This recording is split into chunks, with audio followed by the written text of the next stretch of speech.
Yo, what's going on, guys? It's Chris from my channel, ChrisP44S, a channel where we talk about games, mostly indie games lately. Today I'm going to be talking about Hellslave. I kind of want to just do like a quick review. I did complete the story portion of the game, all the missions, completed the final boss. And so I just wanted to talk about like I just wanted to give you guys like an actual review from somebody who actually finished the game. I feel like you get a lot of reviews out there from people, and I'm not saying everyone, but there's definitely people who review games, and I feel like they don't even play the game in its entirety. Um, so, or at least like the main story, they don't even finish the story all the way through. It's pretty hard to play a game like in its entirety and give a review because there's definitely a lot of games where to do everything you have to play it multiple times, and which is a similar case to the Hellslave here. So I'm just going to load up my character here, Cristobal.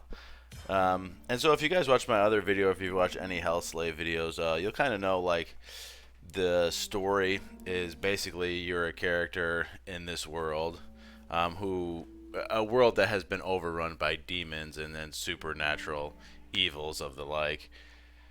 And basically, your character decides to trade his soul to a demonic power. In my case, I traded my soul, or I gave my soul to Baal. In return, I received supernatural powers with the intent to kill the demons and rid this world of demons. So, kind of like a weird loop when I like start to think about it, because like I said in my other video, I just assume that at some point you go along the path so long that you just become a demon and you rid the world of demons, maybe, but then you take over the world and you are a demon. So I don't know, kind of weird. But I definitely want to kind of start and talk about some things that I don't like. I guess there isn't too much, but it's just some little things. Um, the one thing, like there's like three things that kind of like jump out at you. And the first one was stupid. Like the first one's kind of like operator error, but the first one is like when I went to finish the game, I was on like the final level, and there's like some steps to getting to the end, basically to the boss battle, and you have to complete said steps. And I basically did all that and beat the game, and then I quit. I went to quit out, and I went to quit game, and it said, "Do you want to quit before leaving?" And I said no. And so basically, what happened was, I lost all my progress. So like I think in some of these menus, if you say no, they should be like, "Are you sure you don't want to quit?"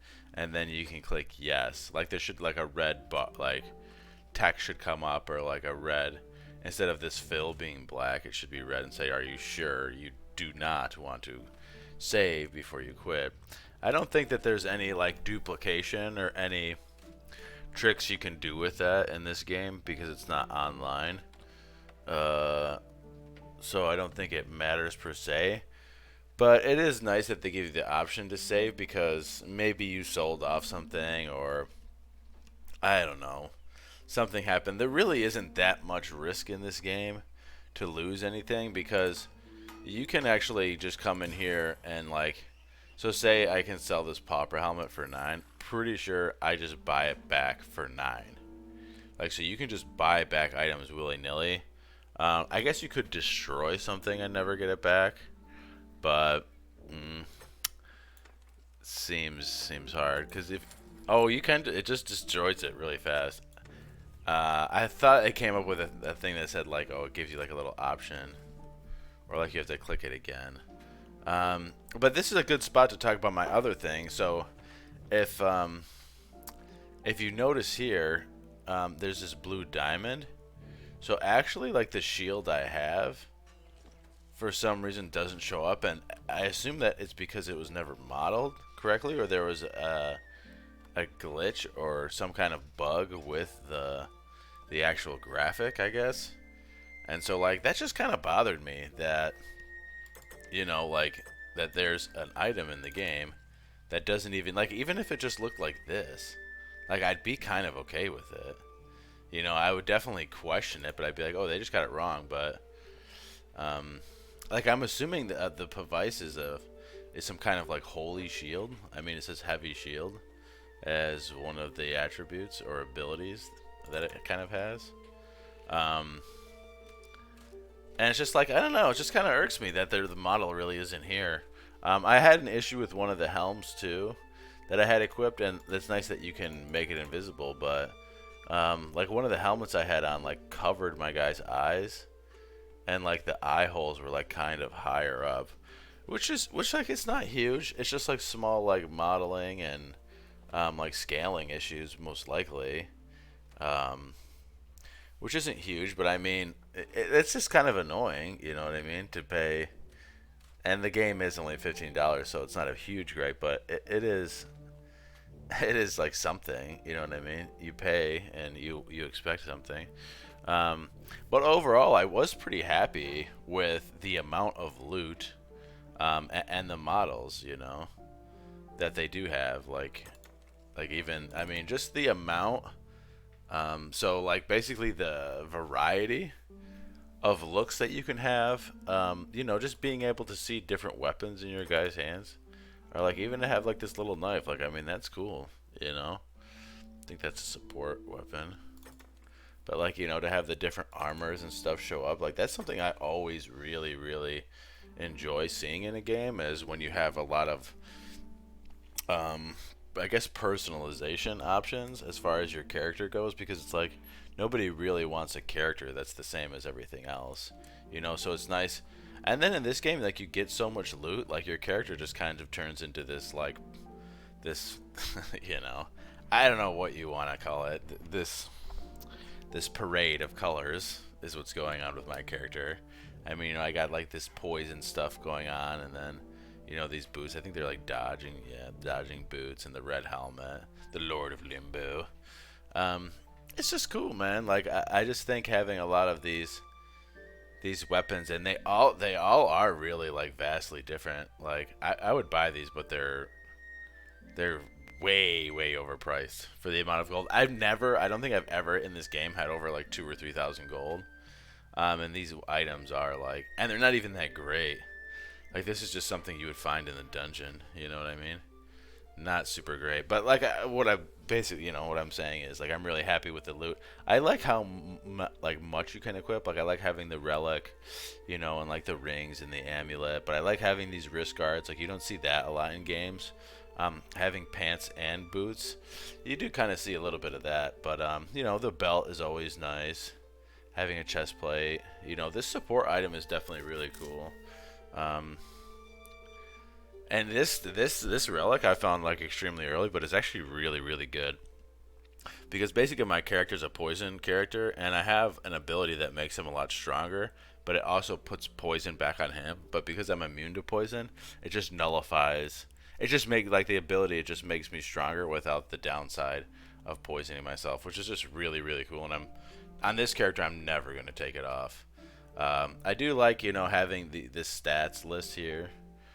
With your chance to hit, critical hit, sweep, you know, stuff like that. It just makes it really easy to look at, and you know, when you're comparing weapons, you can it's just an easy reference over here. There's like no flipping of pages or anything like that. Definitely really cool, like in this whole inventory and like character breakdown screen. Missions, I do like as far as like the interaction with the NPCs in the missions. I am like a fan of like simpler is better, or like keep it simple stupid kind of stuff. As far as games for me, I don't mind dialogue and conversations, but I like to play games and experience them through the gameplay.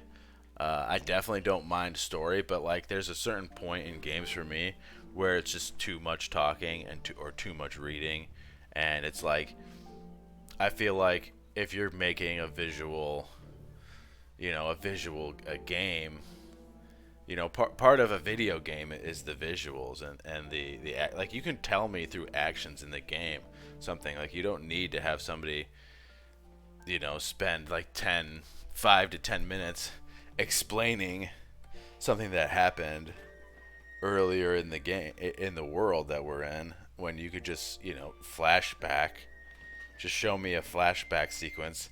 It could be literally 10 seconds, and I could, gather the information to make the assumption, okay, that happened pretty easy, you know. So I do like the stuff in here. I do like the conversations you have with the NPCs. They're very short, and to the point, and they tell you what they want, and then you go do it, and then you complete the quest and move on to the next quest. I like it. I like that. Very simple. There isn't really like a ton of merchants in the game either. Like this. I'm like pretty happy with the like the hubs that they have.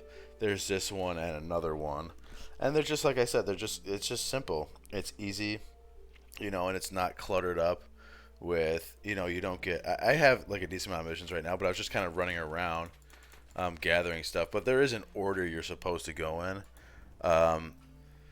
That being said, I probably should have said this earlier, but you can see where I'm at in the game. And so I've beaten this game one time, and then what happens is they send you back to the beginning of the story to play through it again on a higher difficulty. They call it Inferno mode. But you definitely get stronger and better weapons. I mean, I don't know if I have anything like super crazy right now. I don't think so, but they basically send you back through the game, and I have been finding better stuff because I did play through this new world. I played a couple of dungeons and ran through some like higher level dungeons just to see how I'd fare, and it was pretty good. Like I said, I'm not finding as many rares, but I'm finding that the enemies are harder. You get in more fights. You get better EXP, and you find the quality of loot is better. Although I don't know if it's just because I just started, but I'm finding a lot of common and these kind of like gray and white outlined weapons that are usually pretty much shit, to be honest, but they're not bad. But kind of like your general run of the mill. Well, not general run of the mill, but general like, okay, you're gonna play again, and you actually unlock more lore, like the lore. So like these in the game, if you don't already know, these pieces of lore are weapons that you can craft. And so I just found this one in the new game in one of like the first 3 dungeons you go in. So all the pieces of lore I think are just gonna become you find them this way. To gather all the lore, you have to play through the games multiple times. But the pieces of lore that you find are going to be different. And assumingly, this weapon, number 10, will be better than number 1. So, assumingly. But this should be like New Game Plus weapons. But like I said, the New Game Plus weapons do seem better. But I haven't. This is the only legendary piece I've found so far. And it does seem decent. As far as gaining 13 health points from something happening, I haven't seen anything like that yet. I mean, I'm level 22, and I'm pretty much like halfway through my trees, through my powers. So, with that's a good transition into the powers as well. I find at this point of the game, there's a lot of powers that are really appealing in the beginning. But as you kind of like get deeper in, you kind of start to get abilities down here that you don't even use. Like I have mana abilities, and if you look at my magic damage, it's super poop. Like magic damage 2 to 4. So even with a skill ray, I think there's one that like it says this one, yeah. So it deals 3 times your magic damage. 3 times my magic max damage is 12. So yeah. Not very good, but you have to get stuff to get further on. It's just, you really have to spend some time looking at this to figure out what you really want. And then, some of the stuff just really, really isn't that good. But there is stuff that is very good. And I found the because the active skills take a space up on your toolbar down here. It's kind of hard to pick ones. And as you develop your character too, things seem to change a little bit. Like I was very heavily focused on poison in the beginning of the game, and towards the end, I'm still focused heavily on poison, but I'm also focused on poison. I'm focused on bleed damage, and I'm focused on like these curses that deal a lot of damage over time. And so it's kind of hard to find things, and there's a lot of this going on. Is like, so this mortuary ritual can only be done 10 seconds after you've killed an enemy. There's a lot of abilities. There are other abilities that are like, let me see if I can find one. It says cost 25 during 5 seconds. Damage received gives you lower health. That's not a good one. So like this, the Thirst of the Monster can only be used if you have less than 20% of your max health. Each melee hits gain your life. So like, I mean, it's good in dire like when you're in a dire situation, but my character personally really doesn't get to that point very often. Now, would I get to that point later in the playthrough? Maybe. Like it's really, really hard to say. But it's definitely, there's definitely a lot of stuff in here that I don't care for. Like I just don't want it now. May I want it later? Maybe. But like even right now, I think like the stuff I have available to me when I get another point isn't super interesting, and I'm not seeing like a ton of stuff outside my area that I really care about. With that being said, the passive abilities I think are really, really good, obviously because they're passive and they're just always on. So there's always like there's always a best one to choose from, whereas like in the active portion, it's like I have to unlock stuff to get to stuff.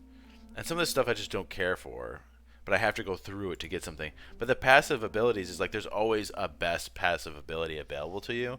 And because of the fact that you're never casting it or it's taking up space on your toolbar, it doesn't really matter, you know. But I am generally a lot happier with the list of passive abilities than I am with the active abilities. And that being said, too, picking different demons in the beginning of the game. So say I sold my soul to Lucifer, you're gonna have a different tree, and you'll have different passive tree. The one thing I'm curious about, and I haven't done a deep dive in, is are they all the same abilities, just in a different format? Because I guarantee you some of these are definitely repeatable. Because some of these skills are like, see, like the thrust of Asmodeus. Asmodeus is one of the demons that you can give your soul to in the beginning of the game. So the powers are definitely, the active ones, there definitely are good ones, and there's definitely ones you don't care for. The passive ones, there's always going to be a good passive to get. The momentum, I would have really liked to see more momentum diodes. You know, because they're fine. It's just, you know, I would like to see even like if it's like lightning speed plus, like your next 2 attacks are instant or something, or like just more. I mean, you unlock it so early in the game and then you max it out. Basically, like when you unlock it, you get 1 or 2 squares, and then like every couple levels they give you an extra square, and then by level 10 like you have the whole momentum. Same thing with postures. Like postures are nice, but you can only use, it says postures are passive modifications that allow you to adjust your fighting strategy. I basically just use the same posture. You get mana back when you hit an enemy in melee. The lower your health, the more mana you get. I basically just use that all the time, you know? And that's it, just because I just want more and more. What I should do, honestly, is use this one in the beginning and then just use Unleash Rage later. Because actually, like the rage attacks are pretty decent. The abilities that you use rage here in your bottom left corner, that you basically build through attacking. But like, you know, all in all, it's not bad. And some of the other characters builds like may have a lot better active abilities. I think that's just the way that active and passive abilities work. I mean, when you have a giant tree like this, it's like nothing is bad. But there's definitely things. So I think this could be, the active list could be better, especially suited towards your character. I mean, like Bale, the Bale character is all about dodging poison, bleeding, um,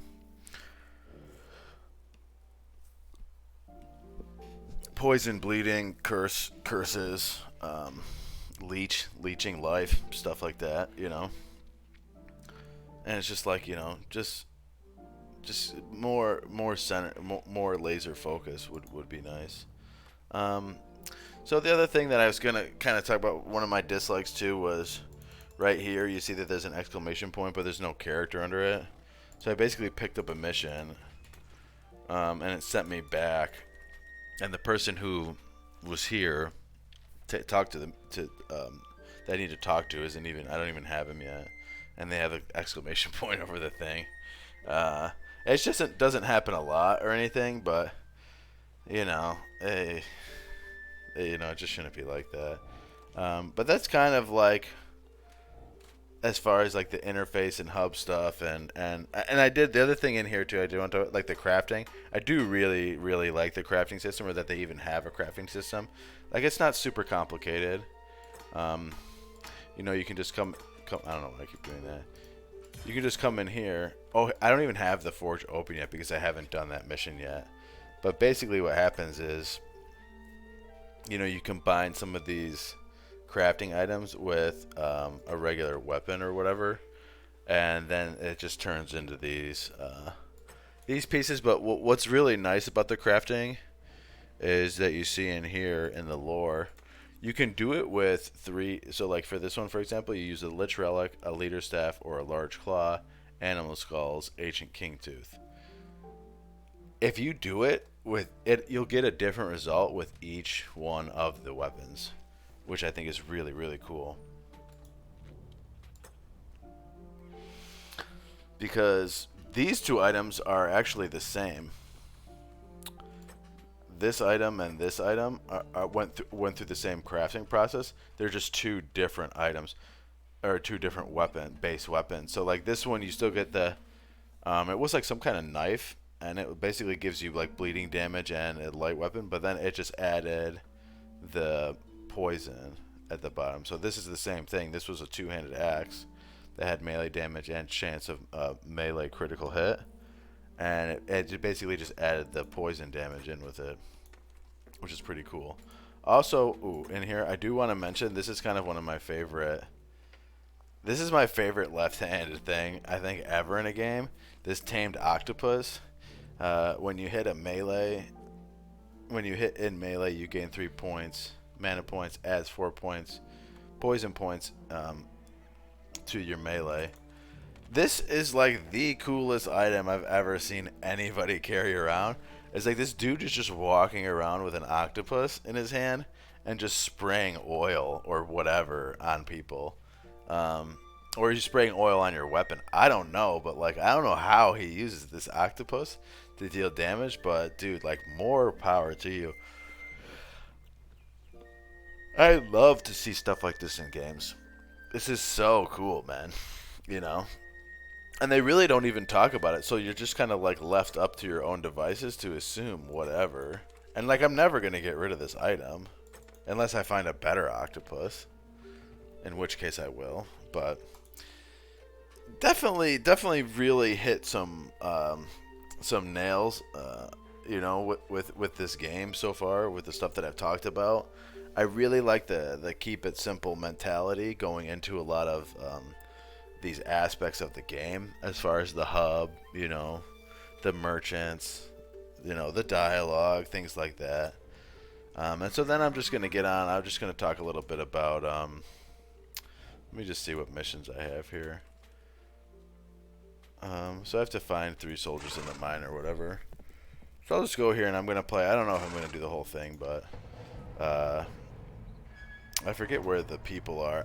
Like, as far as the dungeons go, I really enjoy the illustrations that they have. I like the way that you move about the dungeon, how you kind of walk through, finding different points of interest, searching areas, breaking, pots, and breaking barrels and things. I like the traps. I do like the traps. I thought they were going to be really. I thought they were going to be a lot faster, in like the new game plus, but they're really not too crazy.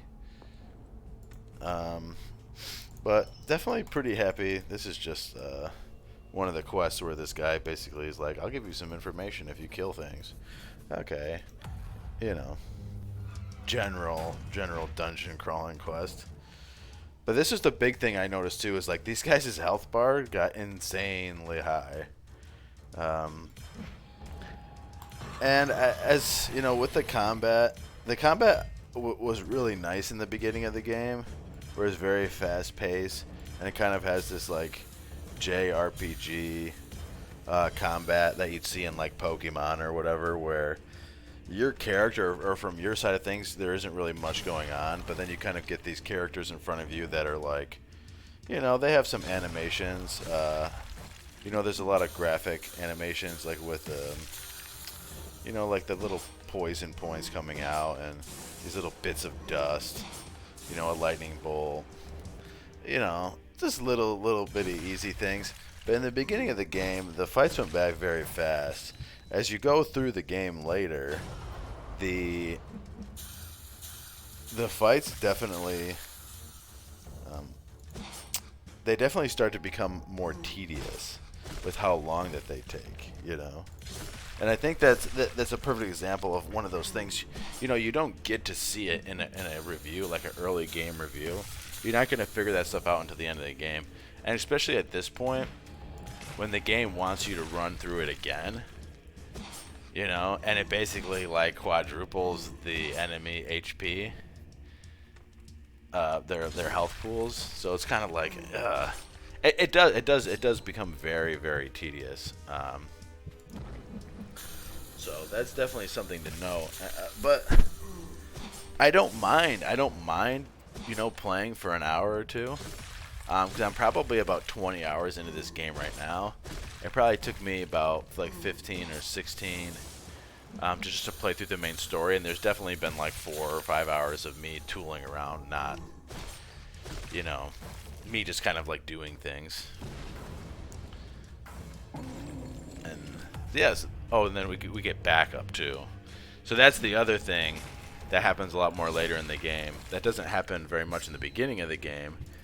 Is they hit reinforcement phases or backups, and it's like, so this whole fight, I mean, is going to go on for like 3 or 4 minutes, probably max. And like it could maybe be less time if I was a little bit stronger, but the way that my character deals damage is through curses, poison, and bleed.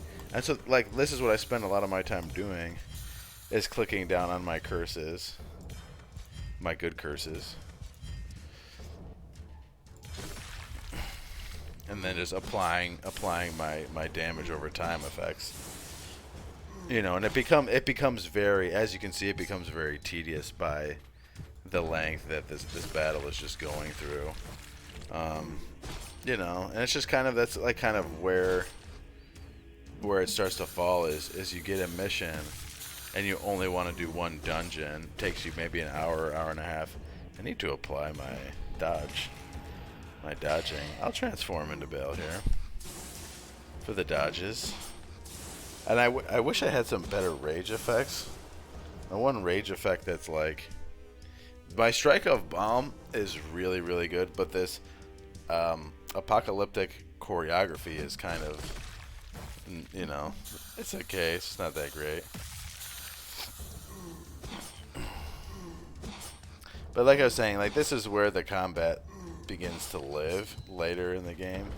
This is just long and tedious, you know, and you kind of just want to get to the part where you're just opening loot, which is where I want to be now. So the bosses, like, it doesn't mind me when a boss has like 3,000 or 4,000 like hit points. Like, they're supposed to be long and grindy. Like, it's a boss. You know, you can't really be mad about it.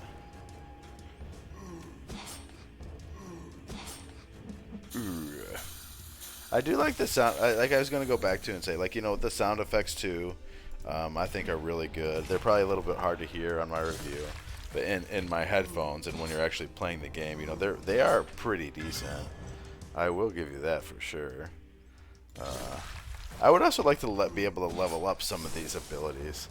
Like, I have an ability that I used a lot in the beginning, and I thought it was really good. This, the Spores of Sabnok, where it does 4 to 12 poison. But it's like when you use it later in the game, it's just not as good. You know, putting 4 to 12 poison on people is kind of not great. When I can put way more on like a melee swipe.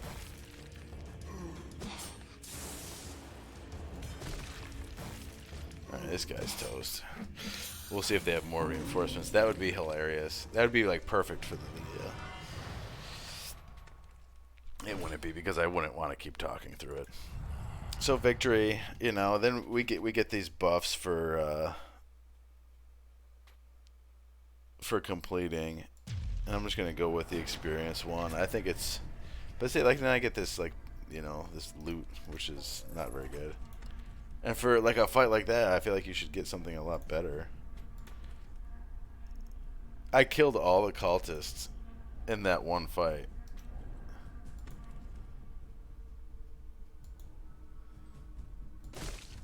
Yeah, he just basically wants me to kill him. He tells me about a secret passage, and then I just ice him out. But you know, yeah, like you go through it, and then you know you just want the loot. He told me where the hidden hatch was in the pit. Yeah, there's something like hidden hatch or something around here. But all in all, I mean, the combat is always typically the same. Like I said, you just get that Pokemon style combat, and it just becomes longer over time. You know, and with that, I mean, that's like pretty much the entire, like a really good, that's a really good look at the game for what it is. And it's really not bad. It's a pretty good deal for 15 bucks. I will say this too, I actually, even though I said I'm not a big fan of writing and dialogue, I still like it, as long as it's done within like a tasteful amount. And the writing and the story of this game is actually pretty crazy. I'm not gonna lie. Like when you get to the end of the game, you're kind of like, holy shit! Like the guy who wrote this, man, is like really off his rocker. And like, as long as you're not in reality like some like satanic devil worshiper, and you understand that you're playing a game, like it's fun. It's, you know, it's a game. You know what I mean? The immersion is there to like get into this world. And I do really like it. I do like this game. I mean, if I had to rate it, you know, as far as indie games and stuff go, it's like somewhere between 6 or 7 out of 10. But I did play the whole thing, and I think to get through to get through this playthrough, and I'm kind of like on the fence as if there's another one after, so I might explore that. But I mean, you're looking at, and even if you wanted to go back and create other characters to see how they would play out, I mean, for 15 bucks, you're looking at like 40 or 50 hours worth of gameplay if you enjoy the game, you know. And I think after watching a review like this, I mean, I think you could definitely decide if you like it or not. So that was definitely a lot of talking, and if you wanted kind of like a deeper look at what Hellslave is actually going to be like, you know, that was it. So I definitely appreciate you guys stopping by and watching the video. If you made it this far, please let me know in the comment section below, and let me know what you think of Hellslave. Like, I mean, did I do a good job of telling you what it was, or do you think it's something totally different? And let me know how if you guys played the game and what you did. You know, maybe there's things that I missed that are really important.